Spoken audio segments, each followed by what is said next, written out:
Welcome to the Revenue Agency. In today's special edition of Coach's Corner, we dive deep into the stories and strategies of extraordinary coaches who are making a genuine impact in their communities.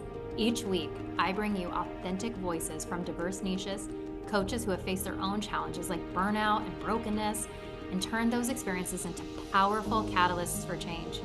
I'm Brittany Hall. Join me as we explore their journeys, unpack valuable insights, and discover how they've transformed their struggles into lessons that empower others. Whether a coach yourself or simply looking for inspiration, you won't want to miss these heartfelt conversations that illuminate the path to resilience and growth. Let's get started.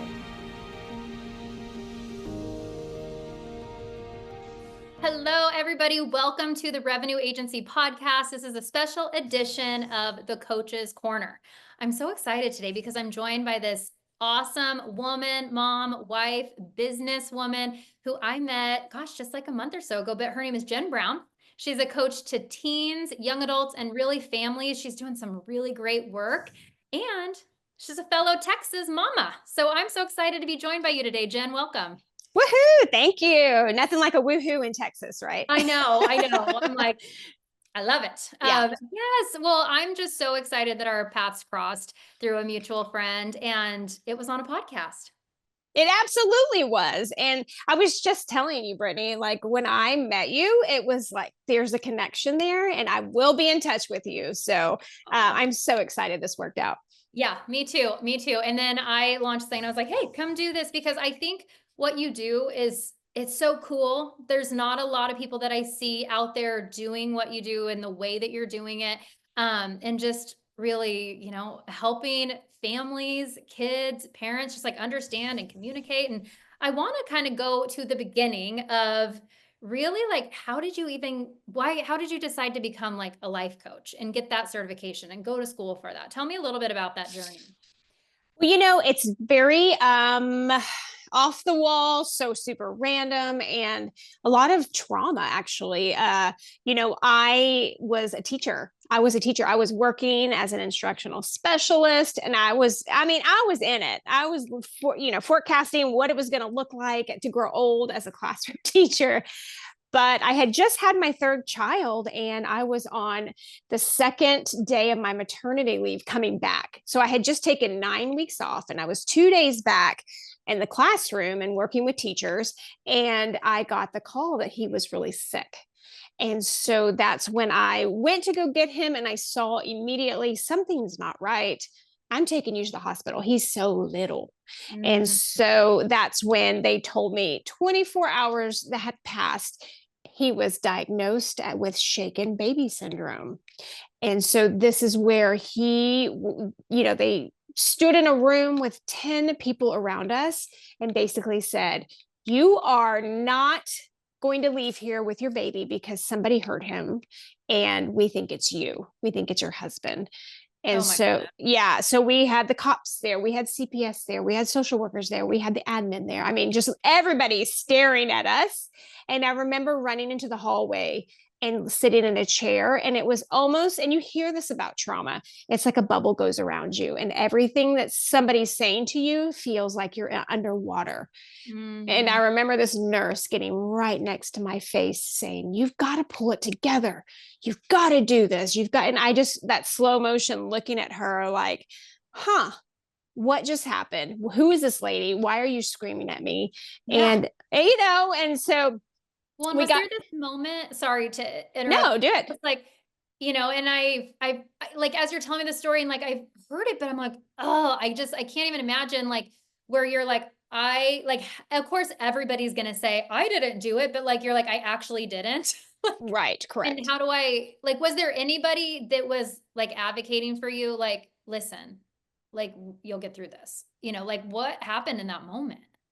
Well, it's so funny because I started to double question myself. I'm like, this happened. Yeah. That did I put him down and his head fell back? Like, so you start to think that, then you start for a hot second, you start to question your spouse. So then I'm thinking, Jeff's a big guy. My husband's a big guy. Did he move him too quickly? And then I thought the babysitter would never do it. She was the first person I called. In fact, I told everybody that. I'm like, he's had access to 3 adults, and none of us would do it. And they did not like that. So that really, no, not really. I think everybody went into that like whodunit stage, honestly, like looking around. Yeah. Like I can't say, but Jeff did say, he said, if anybody hurt our baby, it would not be my wife. He was like, she's just is such like a worrywart. So, I mean, I'm terrified of, where they fall asleep in the middle of the night. And yeah, SIDS. Yes. Yeah. I'm terrified.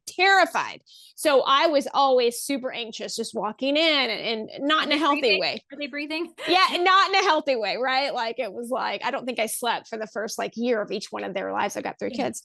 And he said, but I also didn't do it. And so they interviewed us separately because they didn't want us to be able to get together.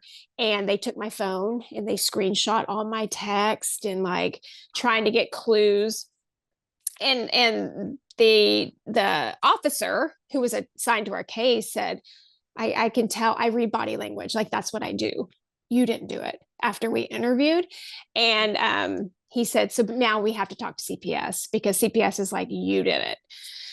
And so we did that, and they came and they wanted to take my older kids. And in fact, they had my mom bring them up to the hospital so they could interview them. And I remember hiding behind a pillar, watching my, like at the time, like 7-year-old and like 3-year-old being interviewed by CPS. And I couldn't be there, right? Like we were physically not allowed. And the nurses are just like mean mugging us, like, just like, how dare you? So we were guilty until proven innocent, 100%. Wow. And so I watched them, and then they sent somebody to our house at midnight to make sure that they had food in the fridge, all the things that CPS looks for. And they said, okay, we'll let them stay. We deem this house safe, but somebody has to move in. So they brought my mom in, and she had to pack up and move in, that night at midnight at 1:00 in the morning. Wow. Yeah. And so that went on for 89 days. And I always like kind of like laugh now because our second bathroom, the shower was broken. So we had all 5 of us, my mom in one shower. So it was like just where you're just like, and of course I'm like, I can't think about that. So it never got fixed at the time because it was like, that's not my worry. Right. Yeah. And so, but you also have this baby who now has these like the sickness kind of, or like, I don't know how you would describe it, but he's not. Oh yeah. No, he had 2 brain surgeries. Thank you. He had 2 surgeries and he had a shunt put in, which is like this tube that took all the fluid. His brain, swelled up. So it took the fluid and sent it through his body, and it like emptied out into his bladder. And so then he would urinate out all the fluid.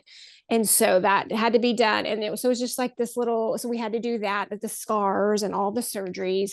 And then we just watched, and they told us like, he is not going to be a functioning child. Like, you better get ready. I think they said he's going to be a vegetable, and use the word retarded in the hospital. Wow. And so, yeah. Mm-hmm. So as an educator, that just was like all the red flags are going off of like, first of all, who says that? Second of all, what are you talking about? And he was classified as one of the highest like cases of severity. And out of the 3 or 4 kids that had this happen to, he was the only one that was alive. Like, it was super severe. And so I called ECI out, which is like a program in Texas that comes and checks the growth patterns of your child, and they keep an eye on it and let you know, oh yeah, you need to get interventions. And they said, he's looking really good. Actually, he's meeting his milestones. Wow. And I remember asking them, go back and check again. I was told that's not going to happen. Right. Like he's got to be delayed. And they were like, no, he's doing great. And so thankfully, with all the miracles and blessings above us, he's doing great now and is functioning well. He's in GT, in fact, and we're like, oh, baby, like, oh my gosh, you're an overachiever. Yeah. He's a little survivor. Yeah, a little survivor, a little warrior. And so So going back to the case, we got cleared by going to get a polygraph because CPS was like, we're not going to clear you. Like your mom has to stay in the house. And we were like, okay, this has been 3 months, like nothing, like what is happening? Yeah. And she has a life and Yeah. we want to be back together as a unit, like all the things. And she, CPS said, you can go take a polygraph, but you have to hire a lawyer to take a polygraph. You don't just go sign up. So we hired a lawyer and we went and took a polygraph, and it was 3 hours each. It was super intense, and that's where they give the polygraphs to people on death row. They want to just get you in this state of complete vulnerability, and you're scared and anything can happen. And I remember my heart rate went up to 176, and he was like, we need to take a break. And I was like, keep going. This is non-negotiable, because I'm literally doing this to save my child's life and our family's life. Yeah. And but we did it, and we got cleared. My husband got cleared, I got cleared, and the caretaker did take a polygraph through the police station, and she did not pass it. But at that point, the DA said, we don't have enough evidence. There's really nothing we can do. Wow. CPS said, well, we can shut her down and we'll clear her name. And so that's what she did. But I still drive by a whole lot. It's because I want to, because I'm like, not a child will go into that house under my eye, because that's just it's not safe. No. Oh gosh. I can't even imagine, like, because of the mom and, as a parent, like all you want to do is protect your kid. I think it would be really, really challenging to just be like, there's really no repercussions for this person. There's not one bit. No. And I just have to look at it. That's where a lot of my works has had to be, was to accept what I can't control. Yeah. And so I think that karma is a real thing. I think she's going to meet her maker, and the truth will come out. So I have to stay there, because I would be really, really mad my whole life if I couldn't get in that place. Yeah. You can't let it like affect any more than it already has, which has been right. a massive piece of your story. So you guys go through that. And so tell me, like, where did you decide, you know what, I want to help families? Like, how was that birthed out of this whole experience? Well, it was this, and truly, it was in about a year after all that, I'm just recovering. That time actually was just to like get my head above water. So that's when I was really knee deep in EMDR and therapy, because if I can't heal, I knew if I couldn't heal myself, I can never serve anybody else. And I'm on this planet to serve. That is just where I thrive. That's my happiness. And so I was doing that. And then my 8-year-old was starting to not feel good. And so she was losing weight. She was pale. And I said, something's not right. We're going to the doctor like today. Yeah. And he checked her over and said, oh, she got a little lightheaded, but if you stand up fast, that happens to all of us. And I was like, oh, we need blood work. And he, in fact, said, well, let's just start a journal. And I was like, well, we can start a journal, but I also want blood work, because we were about to move. And I remember thinking, I can't move and start I'm established with you. Like, it was just this perfect storm of like, we need blood work. And sure enough, within 24 hours, again, we're back in the hospital, because they found lymphocytes in her blood, and that led to leukemia being diagnosed soon after. ALL was diagnosed. That's a cancer of the blood. Mm-hmm. And this little 8-year-old body, who was just losing so much weight, we got her in, and she had her port put in, and they started chemo like that night at like midnight, because they were like, get it going, get this in her and start the process. And I remember sitting in that couch just watching her sleep, like, God, how are we back here again? Yeah. And there was a rocking chair. I mean, I was low, super low. And the rocking chairs, devastating. Yeah. And the rocking chair said, the storm can't last forever. And it was signed a cancer mom. And it was like, oh my gosh, the other people, I mean, the amount of mothers that have sat in that chair, painted it, sat there, stared at that chair. And it hasn't forever been imprinted on my heart, because it's like, okay, we can do this. We have to do this. Like, people always said, I don't know how you did it. He's like, oh, well, you don't have a choice. I was gonna say, like, when, especially like, I think too, like part of being a parent is it's like your stuff, like it kind of has to get tabled for a second Yeah, so you can help this little person that you like love more than anything get through this adversity, you know? totally. Totally. Yeah. Oh, And, and I take my laps and go cry. Why you take my of laps and go cry? course. Yeah, you're like, I'm just gonna go in the closet. Yeah, Like, everything's fine. yeah. And I remember the doctor coming in and he was like, okay, I'm ready to talk to you about her roadmap. That's what they call like the type of cancer you have and what medicines work best. And I was like, can we talk in the hallway? And he pulled me out and he was like, just so you know, this is the last conversation we will ever have in the hallway without your daughter. She is in this and she has the right to know what's happening to her. And I I mean, that's so powerful. And I use that in my coaching today. We're not going to just talk out in the hallway and let her wonder what we're Yeah, we're talking not about. going to talk about her and what's going on Yeah. in her life. Like she's a part of it. Yeah. Yeah. And I'm Cool. like, That's but she's awesome. 8. And he's like, oh, no. He was like, I don't care if they're 2 or 3. We're having this conversation. So is there anything you need to ask me out here for the last time? And I was like, no, sir. I'll go back in now. Just because, Oh, like, you just don't know. You don't know. But well, that you has want to just protect them. you do like she doesn't need to know what what's not. It's scary. Well, hello, she's the one getting all the medicine and her hair falling out, so the Yeah. more she knows, the more she can digest it and process it. And that is so rooted into how I coach today, because we can't just have these parent conferences and then everybody go back and just try to like incorporate these parenting styles, right? Like Yeah. if they're involved, then and she has forever like been able to accept the information, because I think at the very beginning we were very forthcoming of like, yeah, this is not going to be good, but we're going to do this together. Yeah. Whew. So she went through 2.5 years. She had a really pretty stress-free and in this situation treatment. No like crazy illnesses that go with it. We had if you get over a 99.5 fever, you're back in the hospital because your body can't fight the infection.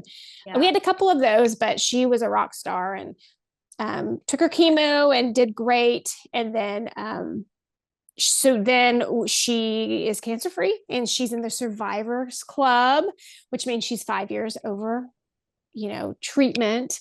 Wow. And she's in high school and she's doing really well. So Oh yeah. my gosh. Yeah. Yeah. I Yeah. just still like, hearing the story, it's like, wow. Like, I can't imagine how hard that would be. Like, I can't even imagine living that. Like, this was like years of your life with 2 of your kids and just everything that goes into that. Oh, totally. Yeah. And the lessons learned of I think of it before trauma and after trauma.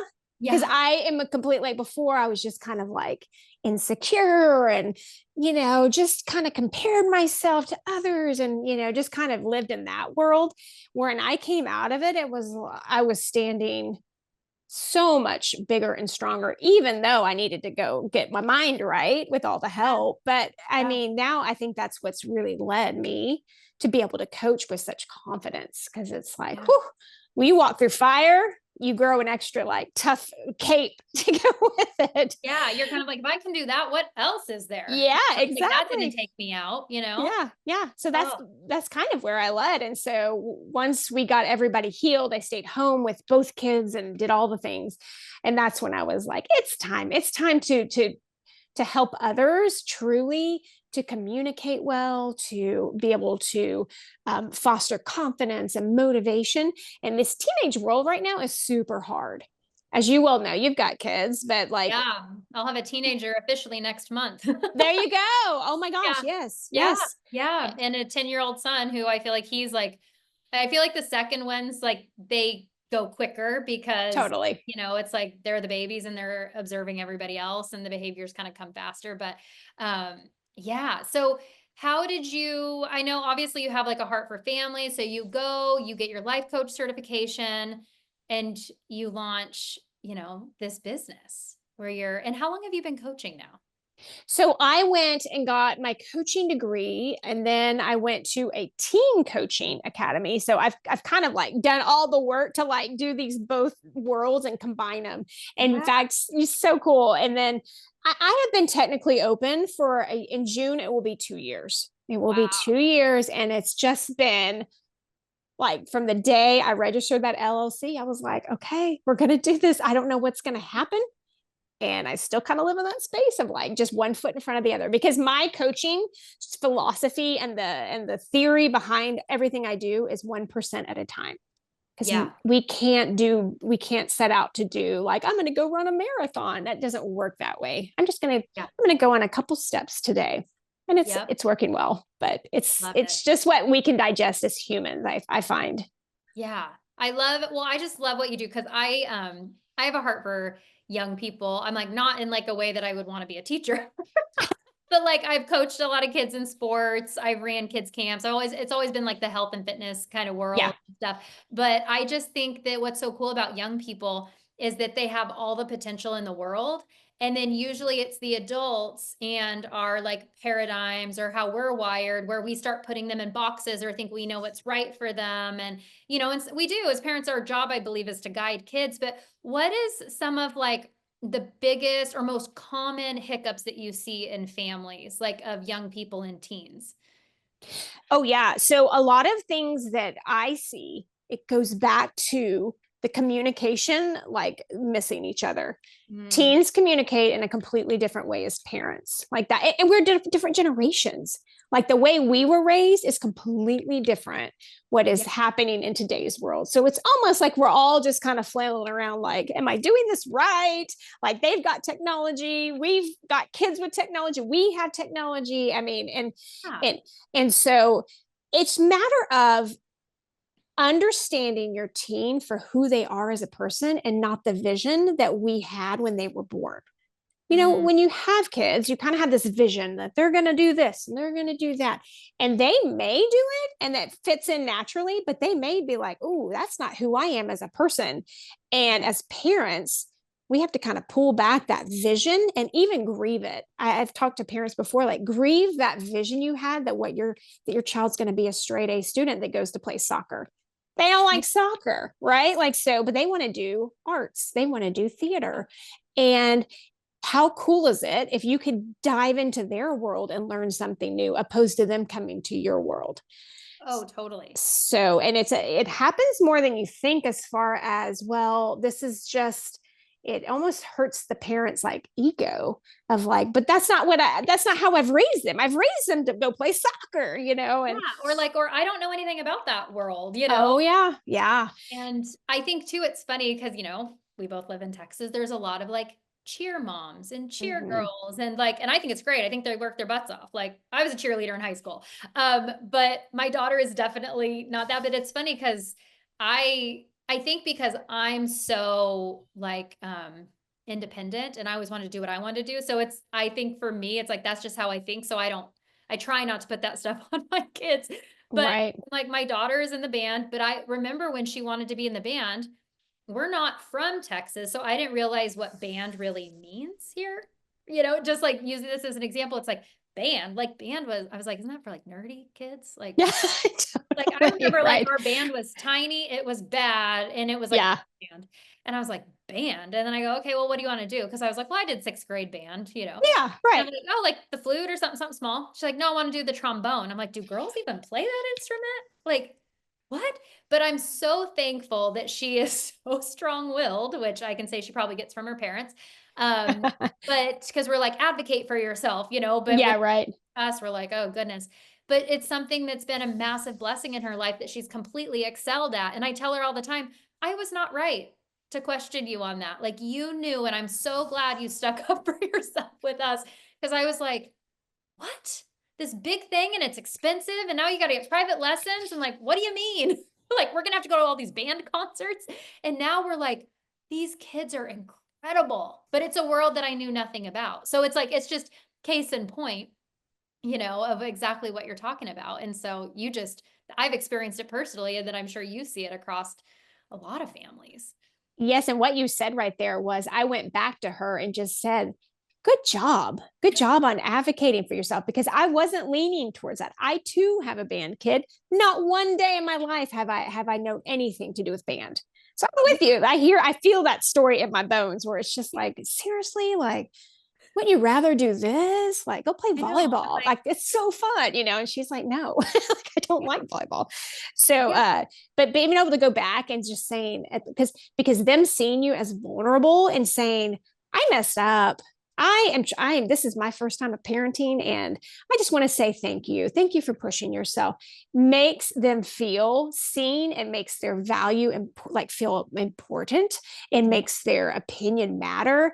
It's connecting that human nature that often with parents we miss because we're the ones that are supposed to be guiding. We're supposed to have all the answers when yeah. really just kind of coming down and being like, let's do this together. Like, I know my values. What are your values? And let's try to figure out how we can work together on that.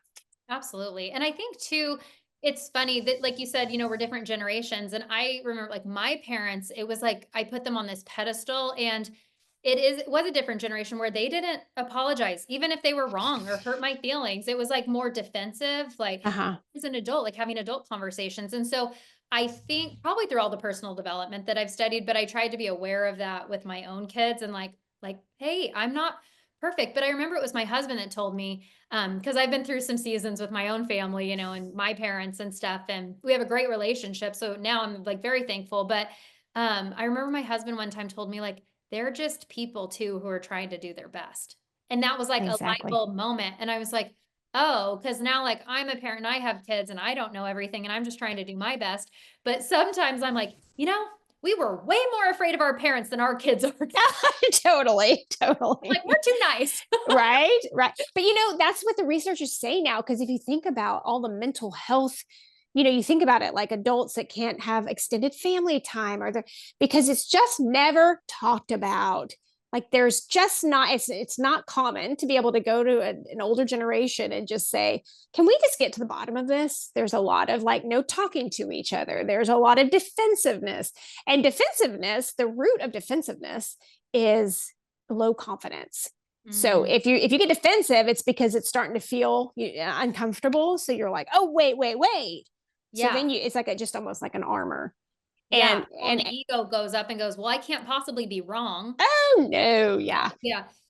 Yeah. So It's it's a new. really It's interesting. cool though. It's cool though that like that we've got the work, and so much work's been done on mental health just to say, all right, what if we approach childhood with this openness, and it doesn't mean your boundaries go down. And I say that all the time. This does not mean they get their way. This Yeah. means that they understand what their boundaries are, and then they can work their way within it, which Mhm. kids like, by the Yeah. way. Kids like boundaries. And then you talk your way through the whys and the reasoning, so it makes sense and they have buy-in. Otherwise it's just, if you do what I say and say what I do, then Yeah. it's just like they shut down on you.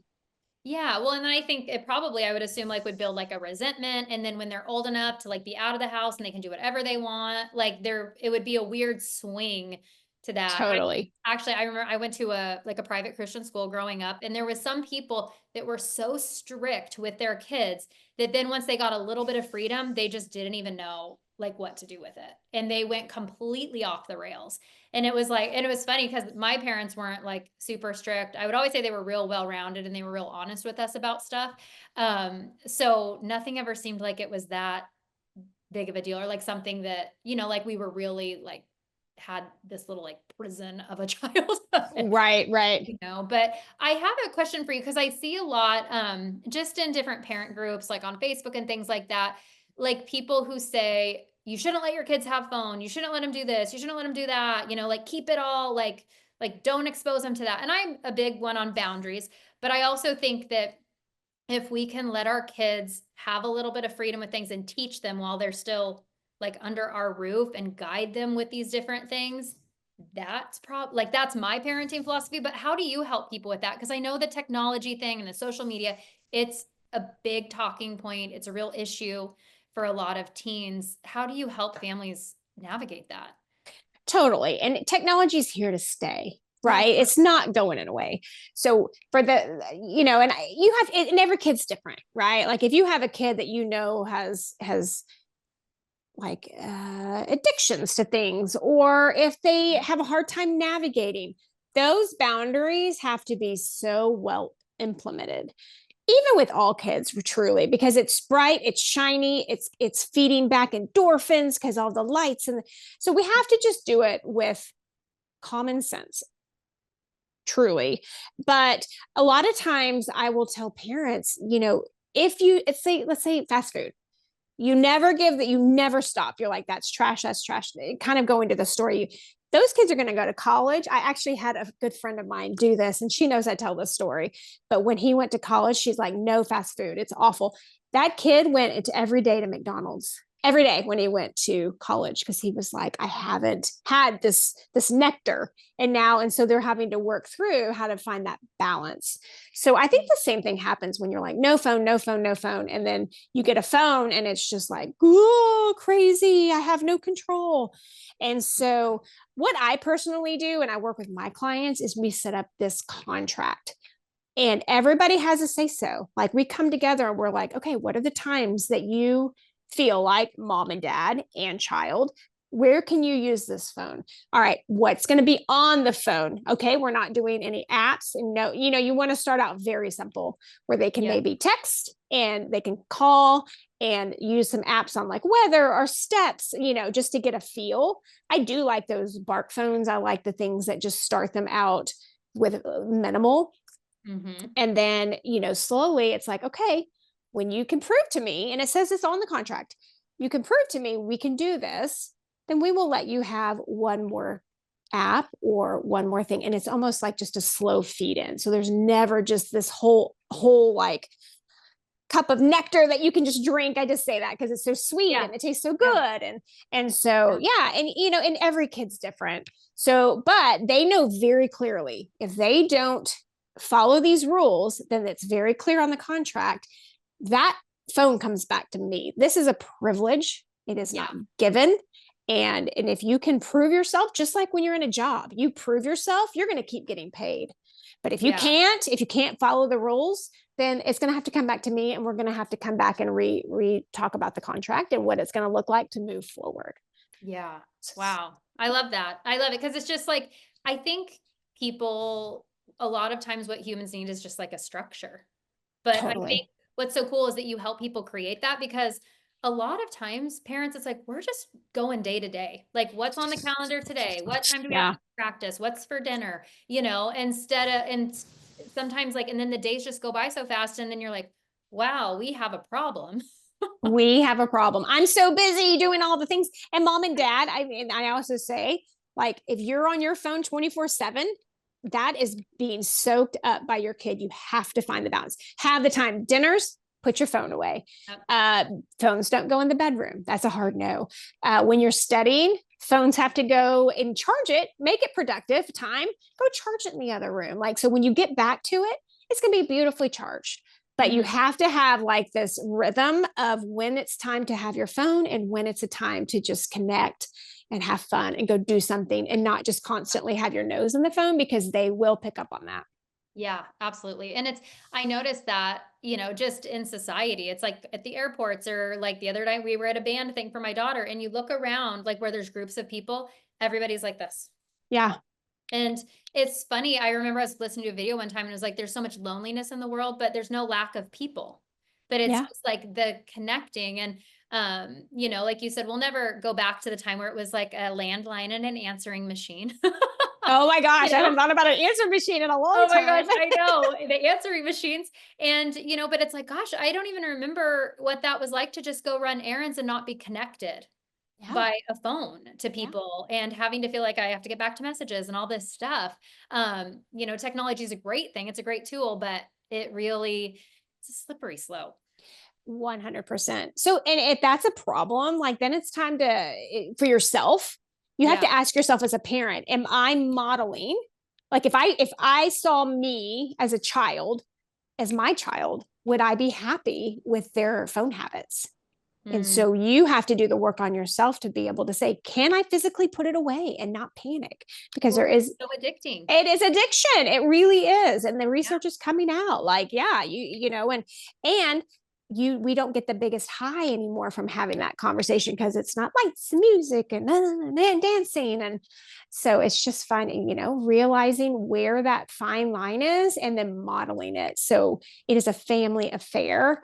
And that's going to be your best route to being able to have this conversation, because your kid is smart and they're going to say, ooh, but you're not doing Look this. at you. Yeah. And so, and which you could say, I'm the adult, I'm paying for it, but that connection is going to be lost. And so that's when I say we go back to like that true connection that matters, that means so much to all of us as humans.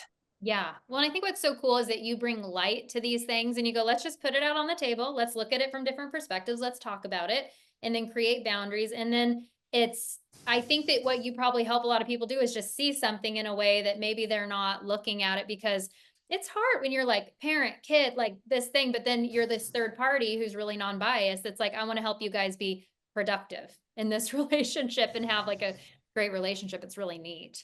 Oh, it is. Yeah, I just did a mediation with a family yesterday, and it's a college kiddo, and it was basically like, let's just, because his tendency is to fly, like fight or flight, and he is like, it's hard, I'm leaving, and he stayed for the whole thing, and we were all, and his dad was like, oh my gosh, we had such a good adult conversation. And I was like, yeah, it's just from, sometimes you just got to bring in somebody else that doesn't have any skin in the game to say, yeah, let's just do this. This is a safe place. And I always start out, this is a safe place. We're going to respect each other, and we're not going to hold each other in contempt later on. Like, you have to keep it now. If you have questions, do it now, because otherwise we're going to, we're going to put this in a container and put it over here. Yeah. That's so cool. Well, and I could see you being so good at like, not just being like on the parent side or on the kid side, like, you're like advocating for both sides and like totally through it. Okay. Totally. Let's switch gears a little bit before we wrap up, because I want you to talk about this really cool Moms University that you're doing. Oh my gosh, I love Mom University. Yeah, tell us about Mom U. Yeah, so this is going to be in East Dallas at the Elks Lodge, and we have done it once before, and we had a fantastic showing. And this is a time. So, how busy are you, Brittany? I'm sure, as all the moms out there, you're dealing with other people's schedules. You're trying to figure out what's for dinner. You're trying to make sure that everybody's uniforms are clean. You're driving them to, all the things that we moms do, right? Yeah. And this is a time to say, I'm going to carve out this little hour. Really, it's 2 hours, because we are starting this time with a meet and greet from 6 to 7. And it's just for a time for moms to come and connect as who you are. Everybody's welcome. Just come in as you know, no pressure to do anything but that. And then from 7 to 8, we are going to do basically a self check-in on how we accept change. Change is happening all around us, and it's inevitable that change is going to happen. Our kids are growing, we're getting older, our parents are getting older, things around us, and politics is moving, the community, things are changing.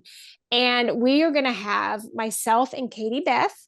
We graduated from coaching school together and come up with a phenomenal presentation on tangible ways to walk out of this Mom U with ways to accept change and to make the most out of it. So how a lot of us kind of shy away from, like, it's different, I don't like it. Oh, Yeah, unfamiliar, the unknown. So we like to apply thoughts and predictions to what's going to happen. But this is a way to manage it and tweak it to make it work for you. And it's going on at the Elks Lodge, and it's March 26th. And they can sign up on my website, jennbrowncoaching.com. It's $40, and which is like a steal of a price. Yeah, that's great. Get together and do this as a unit and as a team. So we're super excited. I love it. And what's so cool is just anytime you bring people together, like at an event or community, I always think sometimes, I think as women, before we go, we can get into like comparison of like, what should I wear? Like, who's going to be there? Is it going to be awkward? Am I going to know anybody? But then as soon as you go and you walk in the door and you see like one friendly face, it might be a new person, but you're welcomed in that. I mean, I'm not a man, so I can't speak to it, but I know for women, it's so important for us to connect, because I even remember having like little kids. This is like stuck in my mind. And I had a friend that I worked with that had kids that were just a little bit older. And I remember being like, my God, I totally like yelled at my kids today. And she was like, oh girl, I yell at my kids all the time. Like, it was kind of like funny. Yeah. Yeah. Like, I'm not crazy. Like, I mean, as like a mom with like 2 little toddlers and like a very busy, headstrong little boy, I Yeah. was like, I mean, I think I was crazy for a couple years, but just like having like another woman like see me and go, "Girl, totally normal." Like to feel like that. Like you're doing a great job. It was just like I just remember that like fed my soul. So I think it's so important for women to like get in these rooms, like commit to it, sign up. Nobody cares what you're wearing. Just like No. show up and give yourself that time too, because it's funny. It's like I'm like, I want to come, like, and I might, like, I'll see if I'm available and I'll be there. But I think that it's hard sometimes for us to take time for ourselves. And I think how a lot of women sometimes do it is like going out and getting like drunk with their girlfriends, and it's like really not that productive, which that can be fun.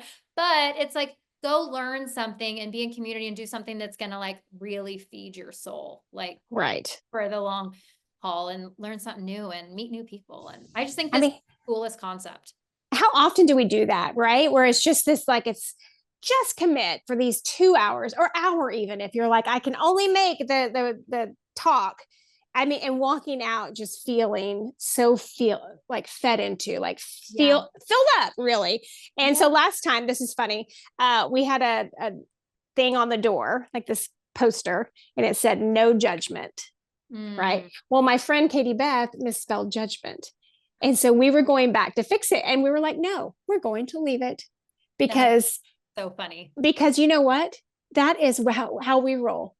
You Yeah. misspelled it. It's okay. And she had a shirt that said, or I wore a shirt that said "Mom hugs included," and her shirt had a shirt. I promise not to touch you. And it's like, however you like, we are like literally like just come as you are, which I feel like is just so inviting. And I'm just like, come on, like I'm just excited talking about it here. So I'm like, bring the So energy. 6th, East Dallas. I love it. We'll link that too in the show notes. So Okay. if you're listening to this, that is great. And then for people to just like connect with you, I'll link all your socials and everything. But it's like people can work with you. Doesn't matter where they live, right? Like they can work with you. You work with people virtually. Oh yeah. I was just telling Brittany, I've got people that I work with in Iowa and California, and then I've got some in Denton, far North Dallas. And it is just so Zoom coaching. And, I wasn't sure at first, like if we can make that connection, and we totally can. It Yeah. works. We get on there, we laugh, we cry, anything you need, we can do it just like this. Yeah. And it is just a powerful tool for a mom or a teen or a tween or a young adult in college. I've got them all, like all in my rotation. Yeah, I love it. I think you're doing such good work. And I mean, I could talk to you for hours about this, but Right. Me too. yeah, I just want to encourage people, go connect with Jenn, check out her website. She has a lot of great resources on there. Follow her on social media. She's freaking hilarious. I was like, this woman has so much energy. Like she's so funny. Like I love how you put like everyday stuff and like these tips and stuff in your reels. I'm like, this is so good. So you're a great follow. So go check out her content, connect with her.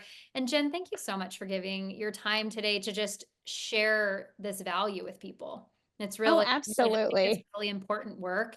And it's really important for this generation of kids because they're growing up in a totally different world than we did. And so if we can help parents and the kids navigate it, I think that's It's really powerful. it is. It's beautiful to see just these little connections you can change to make that relationship stronger to last into adulthood. It's just like you can do this, parents. You can do it. Yes. Yes. Well, thank you so much. And I know that we will be talking soon. Okay. All right. Thanks, Brittany.